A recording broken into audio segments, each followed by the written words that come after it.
हाय दोस्तों, मैं अमन और आपका ऑनलाइन स्टडी में आपका स्वागत करता हूं। और हम आज यूपी टेट के कुछ मुख्य पार्ट को देखेंगे आज।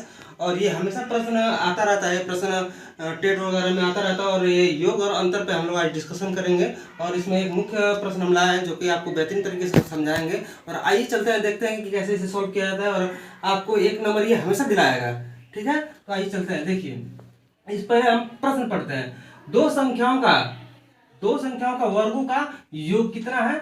दो संख्याओं का वर्गों का योग है 580 है। और दोनों संख्याओं का योग कितना दिया है? 34 दिया है। यहाँ पे 34 दिया है। और इसका पूछा क्या है? दोनों संख्याओं का गुणनफल का मान कितना होगा? दोनों संख्याओं का गुणनफल का मान कितना होगा? तो आइए हम लोग चलते हैं, देखिए कैसे इसे सॉल्व करते हैं, हल करते हैं। तो दो संख्या जैसे प्रश्न पूछा सेम वैसे ही पहले हम रखेंगे। और सपोज दैट पहले हम मानेंगे, ठीक है। तो हम क्या मानेंगे? हमें संख्या तो पता नहीं है, संख्या पहले हमें मानना है। तो इसे क्या करेंगे? माना संख्या कौन सा दिया है? मान्य संख्या वो ए और बी है, ठीक, बी है। अब ये पूछा है दोनों संख्या का वर्गों का योग, अब इसका वर्ग कर लेंगे। इसका वर्गों का योग पूछा है, तो ए स्क्वायर प्लस बी स्क्वायर बराबर कितना है? 580, ठीक।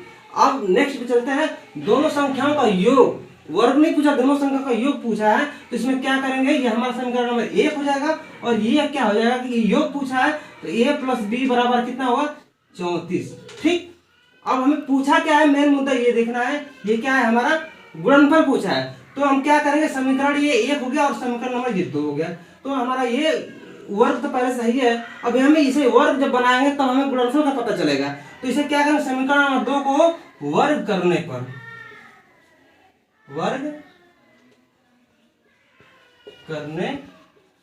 ठीक, वर्ग करेंगे, समीकरण नंबर 2 का वर्ग करेंगे तो क्या होगा? ए प्लस बी का स्क्वायर हो जाएगा प्लस ये 34 का स्क्वायर, ठीक, प्लस नहीं इक्वल टू हो जाएगा, ठीक।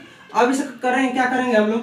ए यहाँ पे इसका वो डेरिवेशन करेंगे, A square plus B square plus 2ab, ठीक।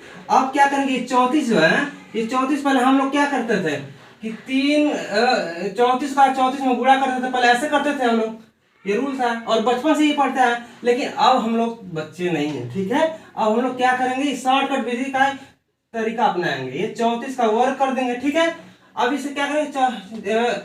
इसका वर्ग करेंगे, 4 का पहले वर्ग, 4 चौक को 16, हासिल 1 आया। अब इसे क्या करेंगे? इसका दोनों का गुणा करेंगे, तो ये क्या हो जाएगा? 4 3 12 और 4 3 12 आ जाएगा। तो 12 का इसमें गुणा करेंगे हम लोग और 2 गुना करेंगे तो 12 गुना 24, 24 है 25, तो 25 को क्या कितना हो जाएगा? 5 हो जाएगा। और ये हासिल लगा 2। अब इसका वर्ग करेंगे, इसका 3 3 के 9 और 9 और 2 11, तो हमारा कितना आया? 11 आया। तो हम यहाँ क्या करेंगे? 1156 आया, ठीक, 1156 आया। अब ये देखिए, ये समीकरण 1 में देखेंगे, 1 में जाएंगे। समीकरण 1 में क्या है कि ए स्क्वायर प्लस बी स्क्वायर बराबर हमारा 580 आ रहा है। तो हमारा जो कि ये समीकरण नंबर यहाँ पे जो आया है, इसमें हम इसका वैल्यू पुट कर देंगे। कुछ करना है नॉर्मली, ये सिंपल है, इसमें वैल्यू पुट करेंगे। तो यहाँ पे हमारा क्या आ जाएगा कि यहाँ से 580 को यहाँ पे सिंपली रख देंगे और प्लस यहाँ पे 2ab बराबर 1156, ठीक। अब कुछ नहीं कर रहे हैं, यहाँ पे बस सिंपल से पक्षांतर करके और इसका वैल्यू हम निकालेंगे। और ये जाहिर सी बात है कि आप लोग सब जानते ही हैं। और ये इसे हम अच्छे से बता दे रहे हैं। ये देखिए यहाँ पे इसे जब पक्षांतर करके यहाँ पे, तो 2ab बराबर हमारा 1156 माइनस 580। अब इसे क्या करेंगे? इसे हम लोग घटाएंगे, ठीक है। तो घटाएंगे तो हमारा क्या आ जाएगा? देखिए यहाँ पे, देखिए हमारा 2ab बराबर यहाँ पे 6 में से 0 जाएगा तो हमारा 6 आ जाएगा। और 15 में से 8 जाएगा 7 आएगा। और ये 10 में से 5 जाएगा तो हमारा 5 आएगा। हमारा कितना आ जाएगा? 576 आ गया।